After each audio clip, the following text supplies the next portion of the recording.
The sound of champagne glasses clinking filled the air as my three siblings toasted their victory in Dad's living room, just hours after his funeral. "To finally getting what we deserve," my brother Marcus said, raising his glass higher. "And to Sarah learning her place in this family." They all laughed, completely unaware that I was standing in the doorway, watching them celebrate what they thought was my complete exclusion from our father's will. My sister Jennifer had her feet up on Dad's favorite leather chair, already talking about selling the house, while my youngest brother Tyler was literally counting cash from Dad's safe. "I can't believe the old man actually listened to us," Jennifer smirked. All those years of telling him how ungrateful Sarah was finally paid off. The lawyer had read what they believed was Dad's final will that morning, leaving everything to the three of them while I received nothing but a small jewelry box that supposedly contained our mother's old wedding ring.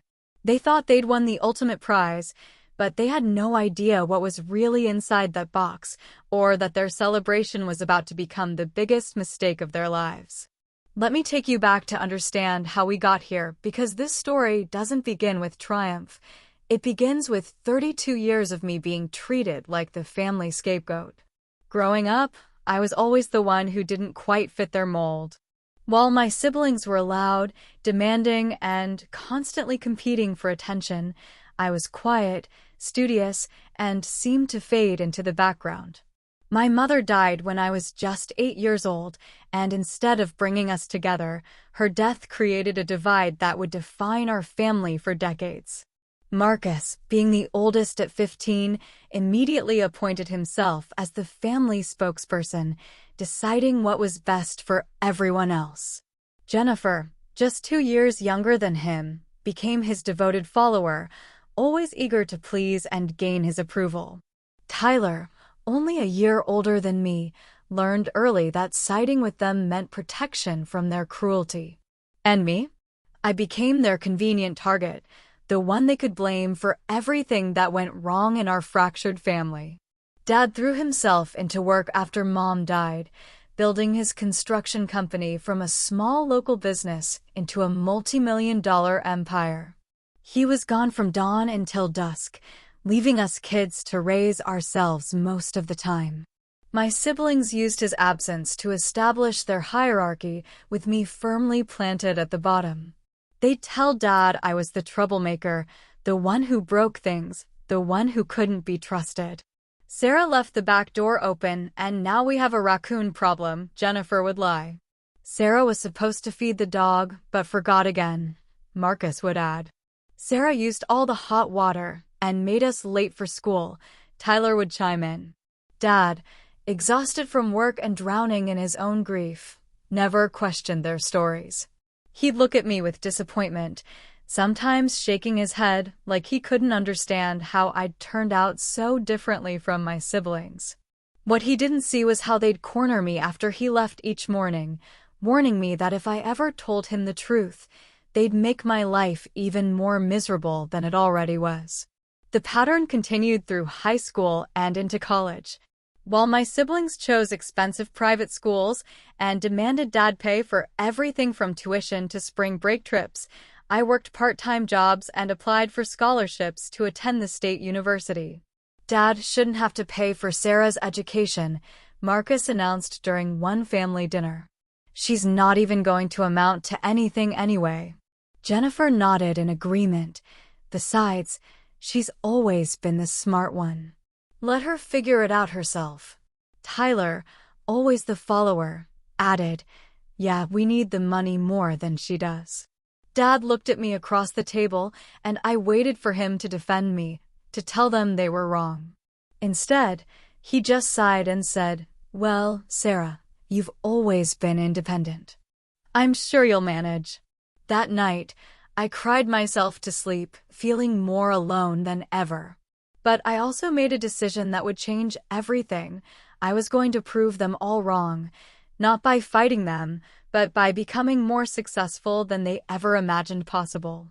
During college, I majored in business and finance, spending every free moment studying or working internships.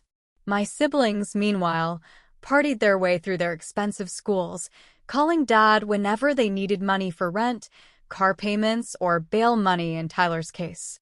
They'd make jokes about my boring major during family gatherings, calling me the family accountant in a mocking tone. "At least someone in the family knows how to handle money," Dad would say, but even his compliments felt backhanded, like he was settling for my practical nature rather than being proud of my ambitions. After graduation, I landed a job at a prestigious investment firm in New York, while my siblings either moved back home or took jobs that Dad had to help them get through his business connections. Marcus joined Dad's construction company, Jennifer became a real estate agent using Dad's contacts, and Tyler bounced between jobs that Dad constantly had to save him from losing. But even as I was building my career and becoming financially independent, family dinners remained a battlefield where I was still treated like the outsider looking in. The real turning point came 5 years ago when Dad had his first heart attack. I flew home immediately, taking time off work to help coordinate his care and manage his business affairs temporarily. My siblings, despite living much closer, were nowhere to be found during those first crucial days.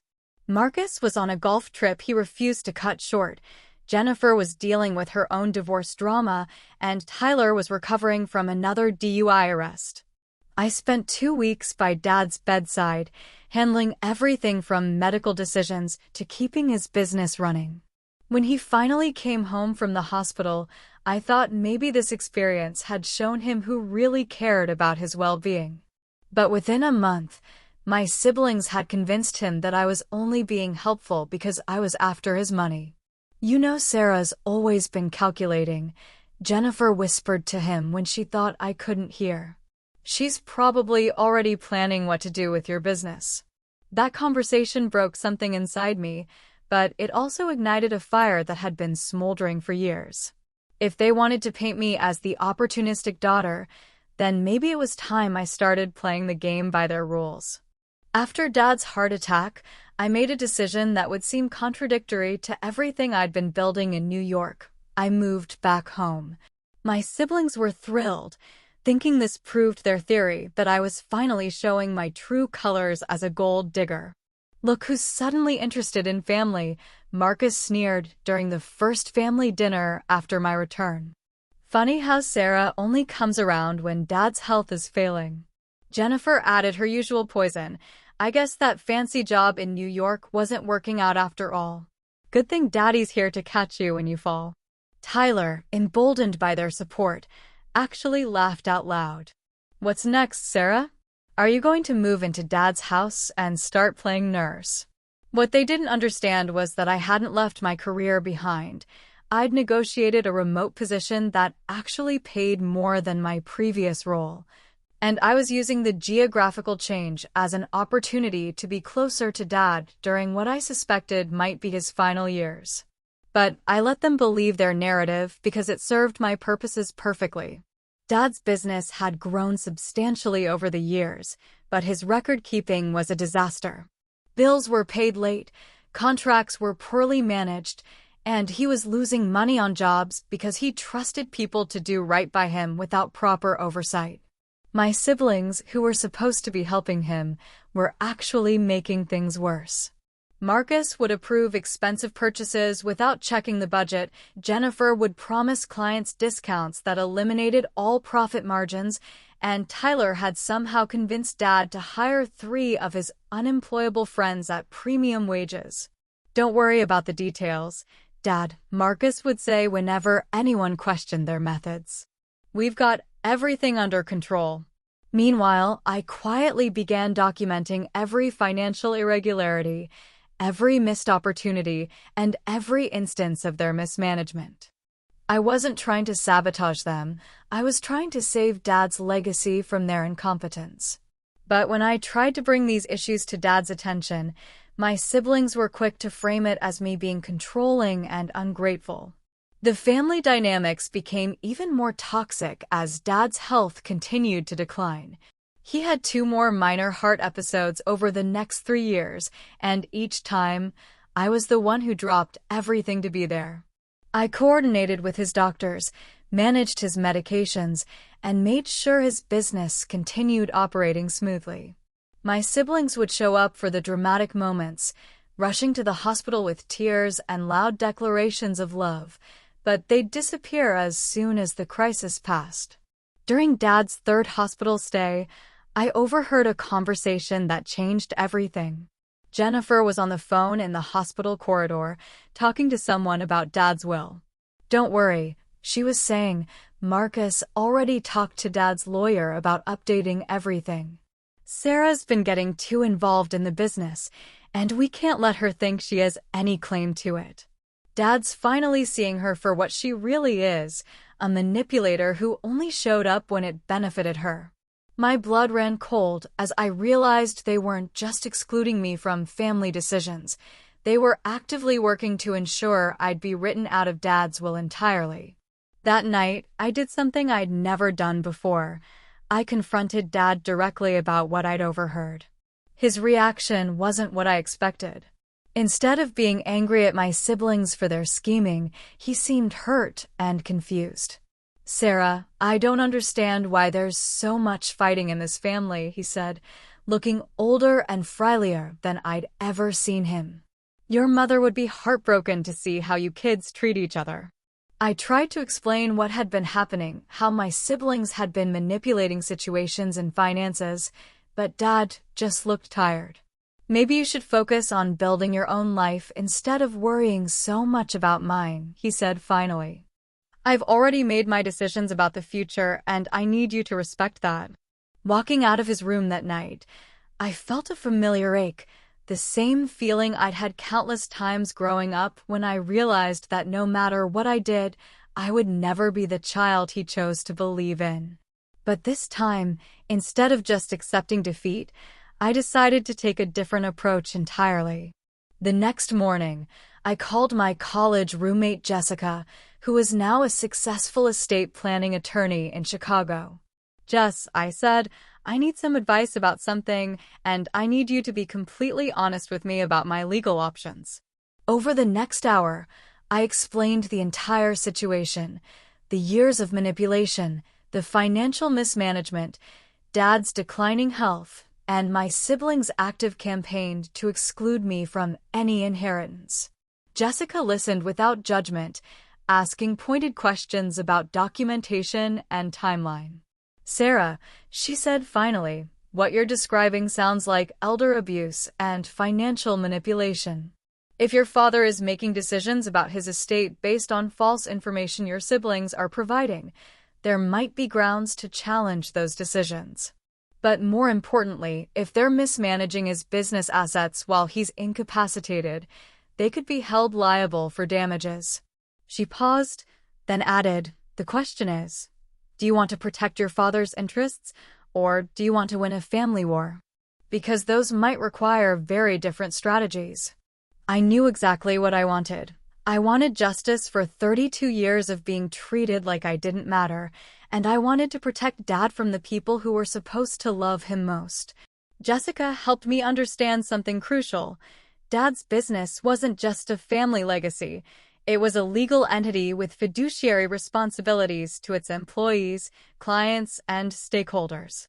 If my siblings were mismanaging it while Dad was incapacitated, they weren't just hurting the family, they were potentially committing fraud. "You need to document everything," Jessica advised. "Every financial irregularity, every instance of misrepresentation, every time they've acted against your father's business interests. And Sarah," she paused dramatically, "you need to be prepared for this to get uglier than you can imagine. When families fight over money, people show their true colors, and it's rarely pretty." Over the following months, I quietly gathered evidence while maintaining the appearance of the dutiful daughter who'd accepted her diminished role in the family. I photographed documents, recorded conversations when legal in our state, and built a comprehensive file of every questionable decision my siblings had made regarding Dad's business and finances. I also did something else. I started visiting Dad more regularly, not to argue or confront, but simply to spend time with him and remind him of who I really was beneath all the lies my siblings had told about me. The moment that changed everything happened on a rainy Tuesday in November, exactly 6 months before Dad passed away. I had stopped by his house to drop off some financial reports I'd prepared for his accountant when I heard voices coming from his study. The door was slightly ajar, and I could see Marcus, Jennifer, and Tyler huddled around Dad's desk with a man I didn't recognize. "Mr. Patterson, we really think it's best if Sarah is removed from any decision-making capacity," Marcus was saying in his most authoritative voice. "She's been trying to turn Dad against us, and frankly, we're worried about her mental state." The stranger, who I assumed was Dad's lawyer, was nodding thoughtfully. "And you're certain your father agrees with this assessment?" Jennifer jumped in immediately. "Oh, absolutely. Dad's been saying for months how worried he is about Sarah's behavior. She's become obsessive about the business, trying to control everything." Tyler added his usual follow-up lie. "Yeah, she even tried to get Dad to change his banking passwords and cut us out of important meetings. It's like she thinks she owns everything already." I stood frozen in the hallway, watching them systematically destroy my relationship with Dad using carefully crafted lies mixed with just enough truth to sound believable. What happened next was the moment I truly understood the depth of their manipulation. Dad walked into the room, moving slowly with his cane, and sat down heavily in his chair. "So we're all in agreement then," he said, his voice sounding defeated rather than decisive. "Sarah will be removed from the will entirely, and the three of you will inherit everything equally." The lawyer began shuffling papers. "Mr. Patterson, I want to make sure you understand the implications of this decision. Your daughter Sarah has been actively involved in your business affairs and has power of attorney for medical decisions. Removing her completely from your estate plan is quite significant." Dad was quiet for a long moment, and I held my breath, hoping he might reconsider. Instead, he looked at my siblings and said, "My other children have made it clear that Sarah's involvement has become problematic. I trust their judgment." Marcus smiled triumphantly. "Don't worry, Dad. We'll take good care of everything. Sarah will be fine. She's got her fancy job and doesn't need family money anyway." That's when I stepped into the doorway, and all four of them turned to stare at me with expressions ranging from shock to guilt to outright defiance. "How long have you been standing there?" Jennifer demanded, immediately going on the attack. "Were you eavesdropping on a private family meeting?" I looked directly at Dad, ignoring my siblings completely. "Dad, is this really what you want? After everything we've been through together, after all the time I've spent helping you these past few years, you're going to let them convince you that I'm the problem?" Dad couldn't meet my eyes, and that told me everything I needed to know. The lawyer cleared his throat uncomfortably. "Perhaps we should reschedule this meeting to allow for family discussion." But Marcus was having none of it. "No, we've discussed this enough already. Sarah's had plenty of opportunities to be a real part of this family, and she's chosen to be difficult instead." Tyler, emboldened by the group dynamic, actually pointed at me accusingly. "You're just mad because you finally got caught trying to manipulate Dad when he's vulnerable." I felt something snap inside me. Not anger, but a cold, calculated clarity that I'd never experienced before. "You're absolutely right," I said calmly. "I have been manipulating Dad. I've been manipulating him into believing that his business is being run competently, that his finances are being managed responsibly, and that his children actually care about his well-being rather than just his bank account." The room went completely silent as the implications of my words sank in. The lawyer looked increasingly uncomfortable, probably realizing he was witnessing a family implosion that could have legal ramifications. Dad finally looked up at me, confusion and hurt written across his face. "Sarah, what are you talking about?" I pulled out my phone and opened the folder I'd been building for months. I'm talking about the fact that Marcus approved a $50,000 purchase of equipment that's still sitting and used in the warehouse, while telling you we couldn't afford to give employees their promised Christmas bonuses. I'm talking about Jennifer promising the Morrison family a 30% discount on their home renovation, which eliminated our entire profit margin on a job that took 3 months to complete. I'm talking about Tyler putting his 3 unemployable friends on the payroll at $25 an hour while experienced workers are making $18. My siblings' faces went through a spectrum of emotions: surprise, anger, and then panic as they realized I had documentation of everything I was saying. Jennifer tried to recover first. "Sarah, you're taking things out of context. We can explain all of those decisions." But I wasn't finished. I'm also talking about the conversation I recorded last month where Marcus told Jennifer that once Dad dies, they're going to sell the business immediately to the highest bidder, regardless of what happens to the 43 employees who depend on their jobs. The color drained from Dad's face as he processed this information. Tyler jumped up defensively. "You can't record private conversations. That's illegal." I smiled for the first time in months.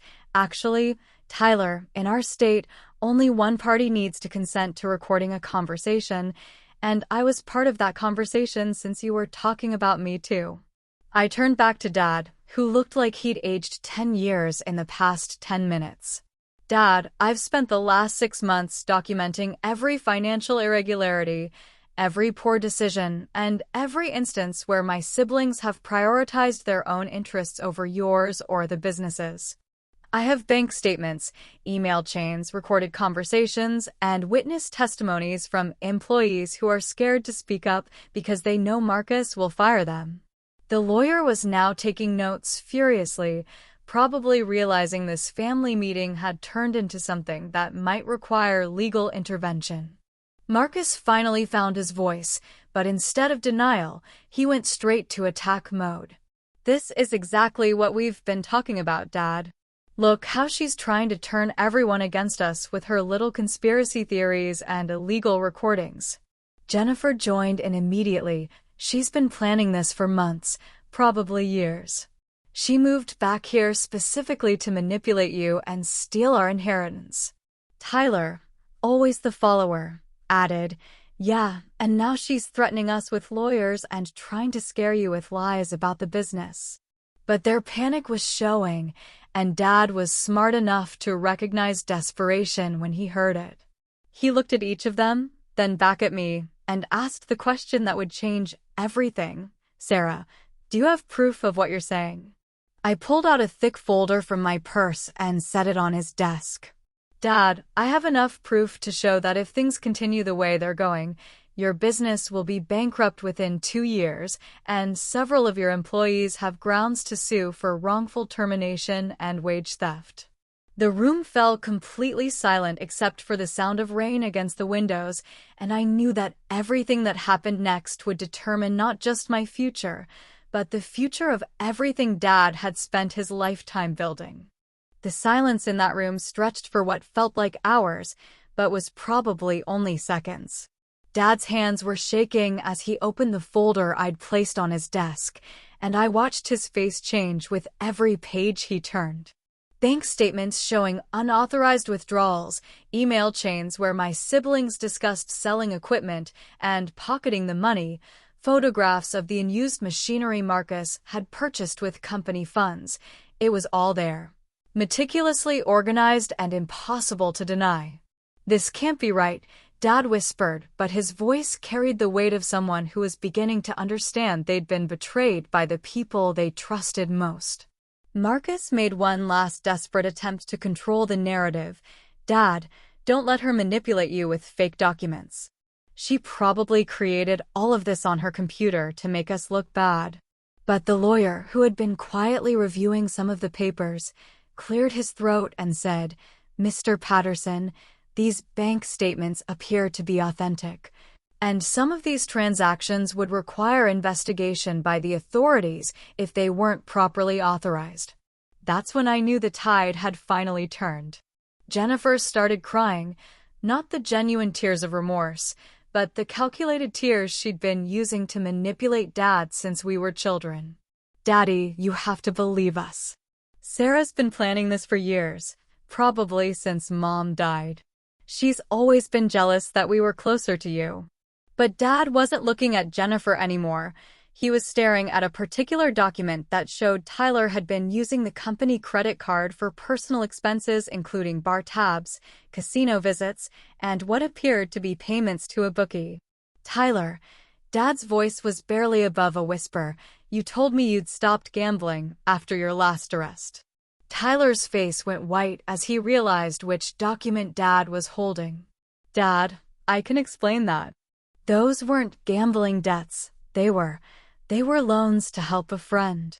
The lie was so transparent that even Tyler seemed to realize how pathetic it sounded. Dad set the paper down and looked at each of my siblings with an expression I'd never seen before. Not anger, but profound disappointment mixed with something that looked like grief. What happened next shocked everyone in the room, including me. Dad stood up slowly, walked to his safe, and pulled out another folder, one that was much thicker than mine. "I've been hoping I was wrong," he said quietly, "but I've been having my own concerns about the business for months. I hired a private investigator 6 weeks ago to look into some discrepancies I noticed."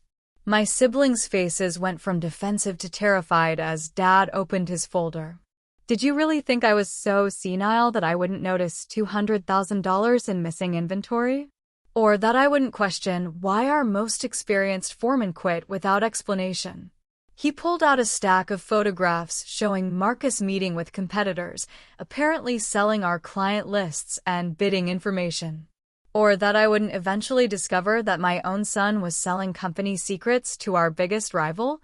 Marcus's collapse was immediate and complete.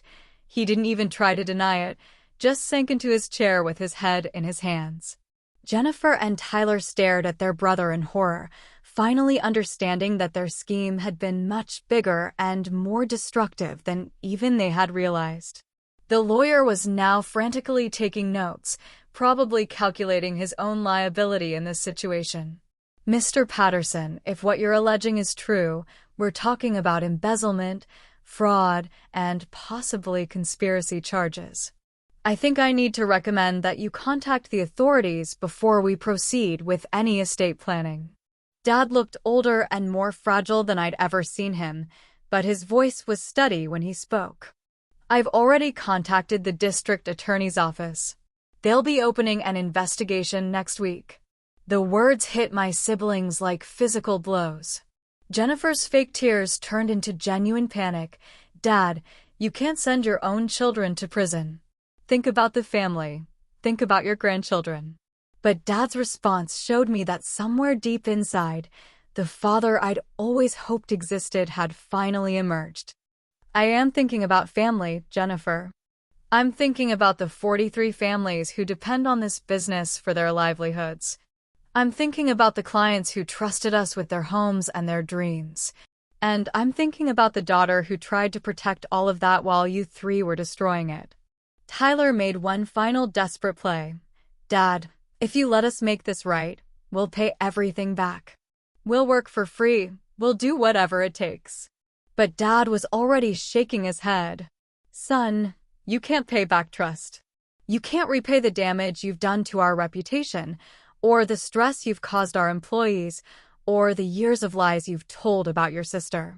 He turned to look at me, and for the first time in decades, I saw genuine pride in his eyes. "Sarah, I owe you an apology that's about 30 years overdue. I let them convince me that you were the problem when you were actually the solution. You were trying to save everything I worked for while I was too blind to see what was happening right in front of me." The lawyer cleared his throat again. "Mr. Patterson, given these revelations, I assume you'll want to make significant changes to your estate planning?" Dad nodded firmly. "Yes, but not today. Today, I need to start making things right with the one child who actually deserves to inherit what I've built." 6 months later, I stood in that same room after Dad's funeral, watching my siblings celebrate what they thought was their victory. They had no idea that the will the lawyer had read that morning was a fake, a decoy Dad had created to give them one final moment of triumph before their world came crashing down. The real will was sealed in the safe, along with evidence that would ensure they faced consequences for what they'd done to Dad's business and to our family. As I watched them toast their supposed inheritance, I fingered the small key in my pocket, the key to the safe that contained not just our mother's wedding ring, but also the documents that would reveal the truth about Dad's real final wishes. Tomorrow, the lawyer would call them back for the reading of the actual will, the one that left the entire business to me along with instructions for pressing criminal charges against them for embezzlement and fraud. Tonight, though, I was content to let them have their moment of false victory because I knew that justice delayed is not justice denied. Sometimes it's just justice with a sense of poetic timing.